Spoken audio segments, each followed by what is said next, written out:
اپنی جان پہ ظلم کر گیا تھا، اپنے نفس پہ ظلم کر گیا نا. وہ نفس مارنا یہ نہیں ہے کہ اپنی خام کا بھوکا رہنا شروع کر دیں. نہیں جی میں جی 100 روزے رکھاں گا. نبی نے رکھے ہیں 100 روزے. وہ شریعت کی جو بات کرتے ہیں یہ پھر جب پھنستے ہیں وہاں سے پھنستے ہیں جہاں سے شریعت کو یہ بائی پاس کرتے ہیں وہاں سے یہ پھنس جاتے ہیں. جو لا یہ دوسرے پہ لگا رہے ہیں وہ پہلے ان پہ لگ جائے گا. ٹھیک ہے. وہ دانستہ چونکہ نہیں تھا لیکن اپنی طرف سے تو پیار میں اپنی عبادت یہ جو بھی تھا لیکن اس میں وہ چیز ایک ایکسٹرا لوڈ ان پہ آ گیا. اس کو آپ نے یہ یوں کہہ لیں زیادہ نیک ہو گئے. ٹھیک ہے.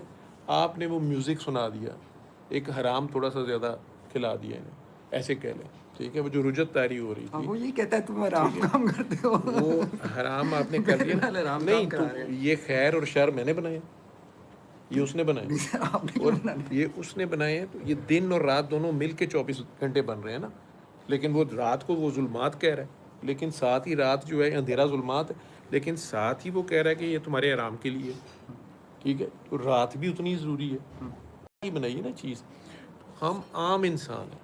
جیسے صحابہ کرام نے قسمیں کھا لی کہ میں سوؤں گا ہی نہیں جی, میں روزے ہی رکھوں گا ساری زندگی, میں شادی ہی نہیں کروں گا. تو جبرائیل علیہ السلام نے آ کے سرکار کو کہہ دیا کہ یہ کیا کر رہے ہیں. سرکار نے بلا کے پوچھ لیا کہ بھئی تم میں سے کسی نے قسمیں کھائی ہیں. یہ ڈرتے ہوئے پہلے تو بولے نہیں یا شو آف نہیں کیا انہوں نے. سرکار نے پھر دوسری بار اسے سے کہا کہ میں بتاؤں یا تم لوگ بولتے ہو اٹھتے ہو. پھر 3 بندے اٹھ گئے. انہوں نے کہا جی ہم نے کہیں کیوں کھائی ہیں قسمیں. انہوں نے کہا جی ہم نے ساری امہات المومنین سے پوچھا ہے, آپ تو پورے مہینے میں کوئی پیر کا یا جمعرات کا روزہ کبھی رکھتے ہیں اور رات کو 2 نفل پڑھ کے سو جاتے ہیں یا بیویوں کے حقوق بھی ادا کرتے ہیں. تو ہم نے یہ حساب لگایا ہے کہ آپ تو نبی ہیں, آپ تو بخشے جائیں گے اتنے تھوڑے سے عمل سے, تو ہم تو مارے جائیں گے. اس لیے ہم نے فیصلہ کیا, میں نے فیصلہ کیا میں شادی کرتا ہی نہیں, نہ بیوی ہو, نہ کوکے زوجیت ہو, نہ بچے ہوں, نہ دوسرے مسئلے ہوں, بس عبادت ہی کروں گا. دوسرے نے کہا میں نے تو سوچا ہے کہ آپ تو ہفتے کا یا پیر کا یا ایک آدھ روزہ رکھتے ہیں رات کا, تو میں تو ساری زندگی روزے رکھوں گا. ٹھیک ہے. اور تیسرے نے اسی طرح کہا کہ جی آپ تو 2 نفل پڑھ کے سو جاتے ہیں, آپ نبی ہیں. میں نے سوچا میں سویا ہی نہیں کروں گا, عبادت کروں گا. جب سرکار کی طرف دیکھا تو ان کا چہرہ شدید جلال میں تھا.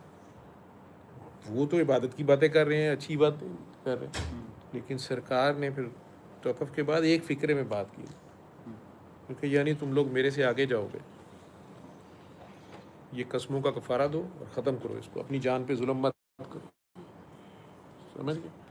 تو سرکار ہی منع کر رہے ہیں نا, اور اللہ سرکار کو منع کر رہے ہیں, قرآن میں منع کر رہے ہیں, اے نبی اپنی جان پر ظلم مت کر, میں نے یہ کلام مشقت کے لیے نہیں اتارا. سر آپ کو پتہ ہے